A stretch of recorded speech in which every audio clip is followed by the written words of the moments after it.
안녕하세요. 백일보상 장동춘 손해사정사입니다. 오늘은 배상책임사고 보상의 핵심에 대해서 설명드릴 텐데요. 배상책임이라는 단어가 생소하게 들리시겠지만 실제로 보험사고에서 굉장히 많이 발생하는 사고 유형입니다. 실생활에서 누구나 한 번씩은 경험하셨을 사고인 배상책임사고 보상에 대해서 말씀드리도록 하겠습니다. 배상책임사고는 가해자, 행위자 혹은 배상 의무자의 부주의 및 과실 등으로 나에게 손해가 발생하였을 때 이로 인한 손해를 보험금으로 보상해주는 사고를 말합니다. 제가 고객님에게 쉽게 설명드릴 때 다른 사람의 과실로 내가 다쳤거나 혹은 어느 공간에서 사고가 발생하였거나 어떠한 물체에 의해서 다치게 되는 경우 등 이러한 상황을 예로 설명드리는데요. 배상책임사고는 교통사고처럼 부상, 휴유장애, 사망사고 등이 발생할 수 있는 사고입니다. 배상책임사고의 유형과 처리보험은 실제로 일상생활과 너무나 많은 범위에서 발생하고 있는데요. 대표적으로 일상생활 배상책임 보험이 있습니다. 운동 또는 일상생활 중에서 우연한 사고가 발생한 경우는 일상생활 배상책임 보험으로 보상을 진행하시면 되십니다. 개인이 일상생활 중 발생한 사고에 대해 타인에게 책임을 질 경우 이에 대한 보상을 담보하는데요. 흔히 일배책이라고 부르는 이 보험은 피해를 끼친 행위자 분께서 일배책 담보가 가입이 되어 있지 않으시더라도 거주가족이 가입이 되어 있다면 일배책 담보를 적용하실 수 있습니다. 피해자 입장에서는 이 담보로 보상을 받으시면 되시고 피해를 끼친 행위자는 배상 의무를 이행할 수 있기에 저는 모든 분들에게 일상생활 배상책임 보험은 정말 좋은 보험이라고 말씀드립니다. 두 번째로는 영업배상책임 보험이 있습니다. 영업 활동 중 발생한 사고로 타인에게 손해를 입힌 경우에 보상을 해주는 보험을 말하는데요. 매장을 이용하시는 고객이 시설의 결함이나 매장 직원의 과실로 인하여 다치게 되는 경우, 아파트 단지 내에서 다치게 되는 경우 등이 대표적인 예입니다.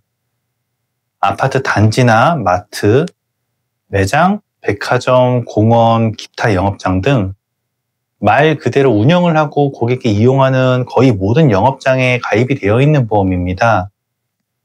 만약에 영업장에서 사고가 발생하셨다면 영업배상 책임보험을 꼭 확인하시기 바라겠습니다.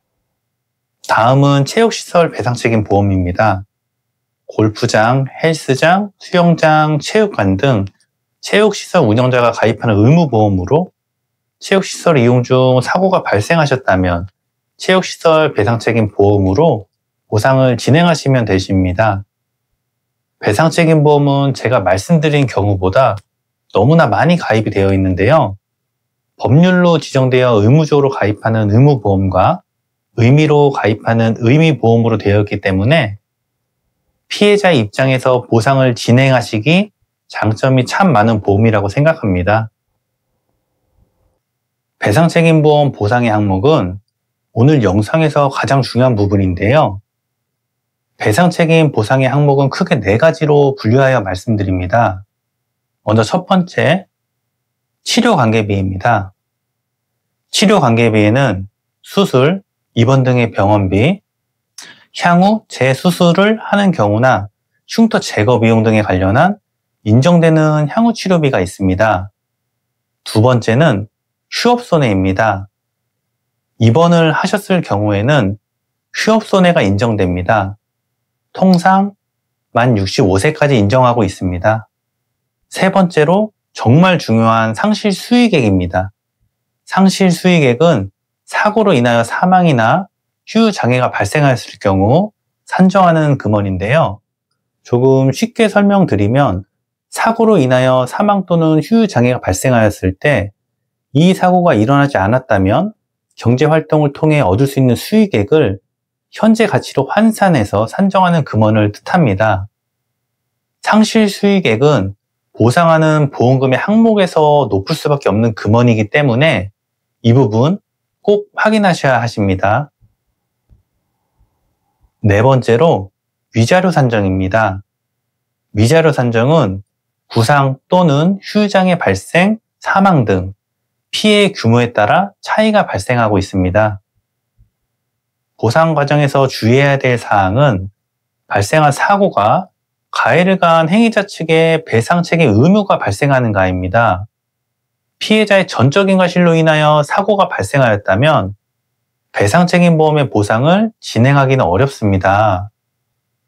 타인이나 영업장 등 나에게 피해를 끼친 주체 과실이나 부주의함을 입증하셔야 합니다.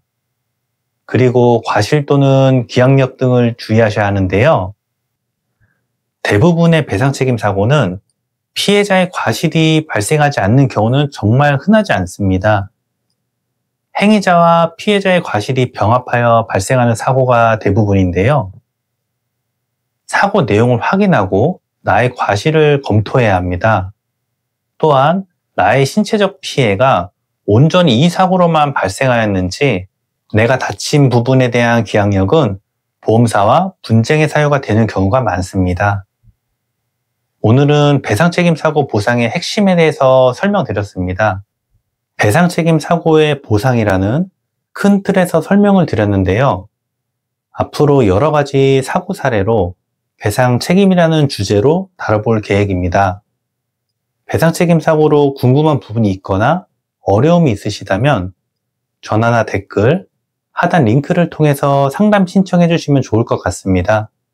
영상 끝까지 시청해 주셔서 감사합니다. 지금까지 장동춘 손해사정사였습니다. 감사합니다.